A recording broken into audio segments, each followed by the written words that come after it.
Hi, welcome to Vegan Food Storage. We are going to talk today about dehydrating, how to dehydrate kidney beans.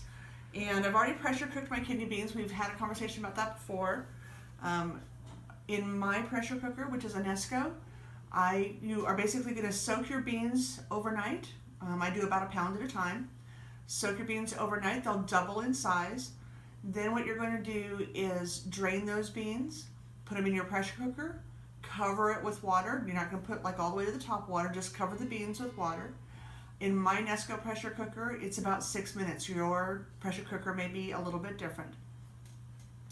But you'll put it on in mine for 6 minutes, pressure cook the beans, and when you get done with the beans, mine just came out of the pressure cooker, they're going to be really just about the same size. You really just want them to be, tender, to the touch to squish through. So your pressure cooker, you meant to experiment a little bit. You don't want them like falling apart. You really just want them to be, tender, to be able to squish through. That's it. Because if you cook them any longer than that, what's going to happen is they're going to fall apart and you're going to get bean flakes. So if that's what you're going for, then that's great. But I made that mistake with pinto beans. I cooked them too long, and so what I end up with is basically pinto bean powder. That's not really what you're going for. So your handy dandy dehydrator, you're just going to literally drain the beans, rinse them off so you don't get that bean water in there, and then just spread them out on your dehydrator tray.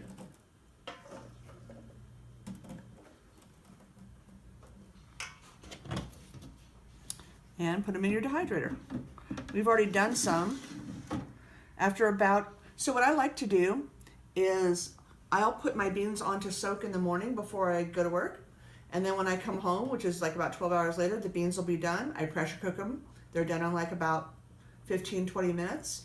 Then I put them in the dehydrator, dehydrate them overnight, so they're done in the morning. You don't have to soak your beans. The great thing about a pressure cooker is you do not have to soak your beans first. You'll just have to pressure cook them twice. You'll have to do it once and then at 6 minutes to kind of get them absorbed, the water absorbed, and then cook them another 6 minutes to get them actually cooked. You don't have to soak them overnight. I just do it because it gives me a break in timing.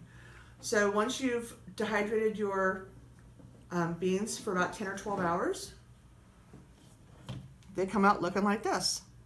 Now the great thing about dehydrated kidney beans or any kind of dehydrated bean is that it's already been pre-cooked. So when you put it in with other things that have been dehydrated, again, we're talking food storage. So you have like freeze-dried or dehydrated potatoes or carrots or whatever. They're all going to rehydrate and cook at the same time.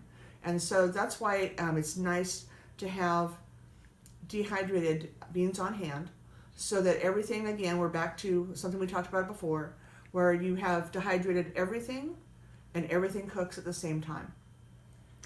Try some dehydrated beans and pressure cook some beans. If you don't have a dehydrator, try pressure cooking some beans. It'll really save you a lot of money, not so much time because you've got to cook them, but you know what's going into your beans. You get just the beans, or you could flavor them, I guess, with spices and things, as opposed to commercially canned products and who knows what the heck's in those.